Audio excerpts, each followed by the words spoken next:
빛을 따라서. 빛을 따라서 매주 화요일 이 시간에는 서대문교회 최종태 목사님께서 말씀 전하십니다.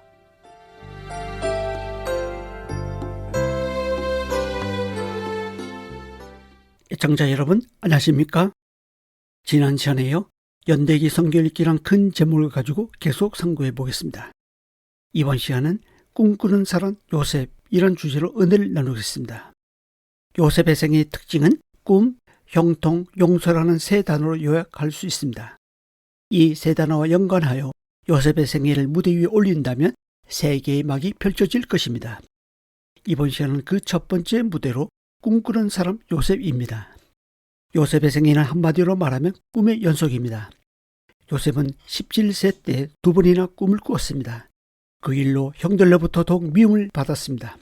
형들은 아버지의 심부름으로 먼 길을 찾아온 요셉을 은 20에 애굽 상인들에게 팔아넘겼습니다.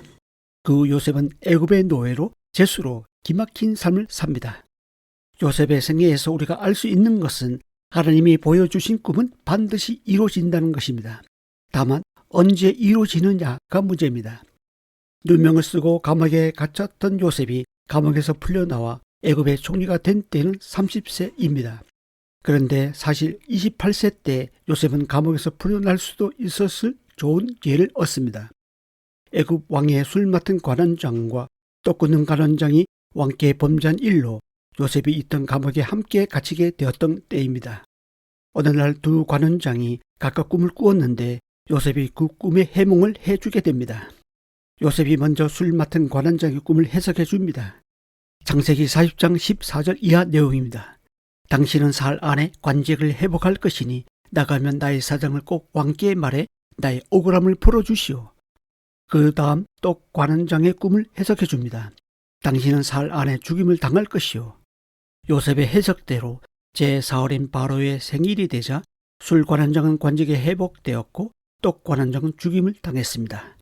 하지만 술 맡은 관원장은 관직에 회복된 후 요셉의 말을 기억하지 못했습니다. 그렇게 시간이 흘러 만 2년이 지났습니다. 바로 왕이 꿈을 꿉니다. 그 꿈은 이해할 수 없는 이상한 꿈으로 두 번씩이나 꿉니다. 바로가 점수를 받을 현인들을 불러 꿈을 말했지만 아무도 그 꿈을 해석해 주지 못했습니다. 그때 술 맡은 관원장이 자신이 감옥에 있었을 때 꿈을 해석해 준 요셉을 기억하고 왕에게 그에 대해 말합니다. 요셉은 영문도 모른 채 감옥에서 나와 제수의 옷을 벗고 새로운 옷으로 갈아입고 왕 앞에 섭니다. 요셉의 눈앞에 휘황찬란한 궁궐이 있고 높고 높은 보좌 위에 바로 왕이 앉아 있었습니다. 왕은 대뜸 요셉에게 말합니다. 듣자니 너는 꿈을 들으면 잘 해석한다고 하던데 내가 꾼 꿈에 대해 내가 그 꿈을 해석해 보아라. 요셉은 왕의 말을 듣고 하나님께 기도하며 왕에게 대답했습니다. 왕이여, 그 꿈의 해석은 제가 하는 것이 아닙니다. 하나님께서 왕에게 편안한 답을 주실 것입니다. 왕께서 두 번 꾼 꿈에 대해 자세히 설명드리며 이렇습니다. 창세기 41장 26, 27절 내용입니다. 일곱 종 암소는 7회요, 일곱 종 이삭도 7회니 그 꿈은 하나입니다. 그 후에 울른 파리하고 흉한 7소는 7년이요, 동풍에 말라 속이 빈 7 이삭도 7회 흉년입니다. 왕이여, 하나님께서 반드시 이루실 일을 왕에게 보여주신 것입니다. 앞으로 온 애굽 땅에 7회 큰 풍년이 있겠고 후에 7회 흉년이 있는데 그 흉년이 너무 심하여 그 이전의 풍년을 기억하지 못할 것입니다. 그러니 왕은 그 일을 대비하십시오. 그러자 왕은 모든 신하들에게 명하여 요셉을 애굽의 총리로 임명했습니다. 요셉이 꾼 꿈이 드디어 성취된 것입니다.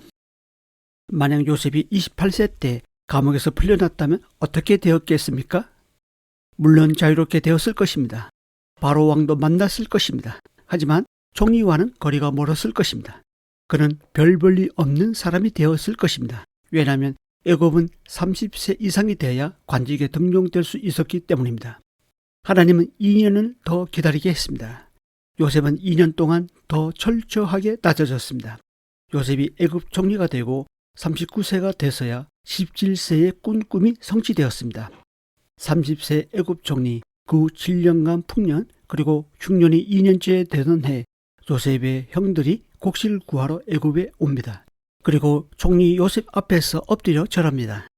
요셉이 그때 꿈을 생각하였다고 창세기 42장 9절에서 말씀합니다. 결국 요셉의 꿈을 통해 보여주신 하나님의 계획은 이루어졌습니다. 17세에 꾼 꿈이 22년이 지나서야 이루어졌습니다. 하나님의 꿈은 반드시 이루어집니다. 요셉의 꿈은 단순히 자기가 되길 바라는 그 어떤 사람이 되는 것이 아니었습니다. 하나님께서 요셉을 통해 하시고자 하는 하나님의 섭리였고 하나님의 계획이었습니다. 우리가 꿈꾸는 사람 요셉의 무대에서 얻을 수 있는 교훈은 무엇이 있을까요? 요셉뿐만 아니라 우리에게도 각자의 인생에 대한 하나님의 꿈이 있다는 것입니다. 하나님은 저나 여러분의 인생길에도 목적한 바가 있으십니다. 하나님께서 우리의 생애를 통해 이루시고자 하시는 비전이 있습니다.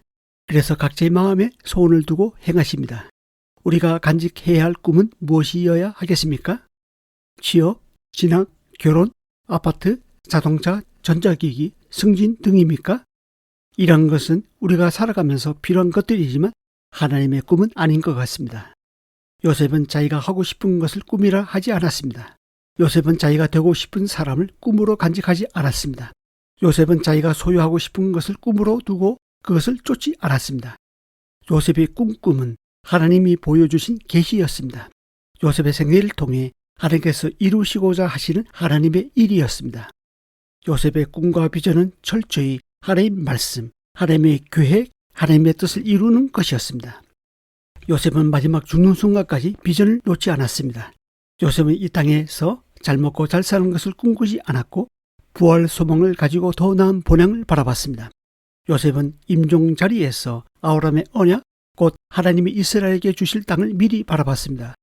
요셉의 유언대로 출애굽기 13장 19절에서 이스라엘 백성들이 출애굽할 때 모세가 요셉의 유고를 가져갔습니다. 그리고 여호수아 24장 32절에서 이스라엘 백성들이 가나안 땅을 정복한 후 애굽에서 가져온 요셉의 뼈를 세겜에 장사했습니다. 잠언 29장 18절은 묵시가 없으면 백성이 방자히 행하거니와 율법을 지키는 자는 복이 있느니라 라고 말씀합니다. 꿈이 없으면 사람은 자기 마음대로 무질서하게 사는 경향이 있습니다. 하나님은 이 시간 말씀하십니다. 내가 요셉에게 꿈을 꾸게 한 것처럼 이 방송을 듣는 내게도 나의 꿈이 있다. 내가 요셉을 통해 나의 꿈을 이룬 것처럼 너의 삶을 통해서도 나의 꿈을 이룰 것이다. 이런 하나님의 목소리가 들리십니까? 나의 계획을 따르는 것이 아니라 하나님의 꿈을 꾸며 그 꿈을 이루는 삶만큼 가슴 벅차게 하는 것은 없을 것입니다.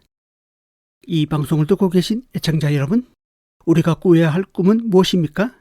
하나님의 뜻이 이 땅에 이루어지는 꿈이어야 하지 않을까요? 하나님은 자신의 꿈을 이루는 통로로 저나 여러분을 사용하길 원하십니다. 사실 우리가 우리 인생을 사는 것 같지만 결국은 하나님의 목적하신 바 그 계획 안에서 우리가 살아갑니다. 인생의 걸음은 그 걸음을 인도하시는 여호와 하나님께 달려 있습니다. 꿈꾸는 요셉처럼 하나님의 꿈을 붙잡고 그 꿈을 이루는 저와 여러분이 될 수 있길 바랍니다. 다음 시간에 이어서 말씀드리겠습니다. 감사합니다.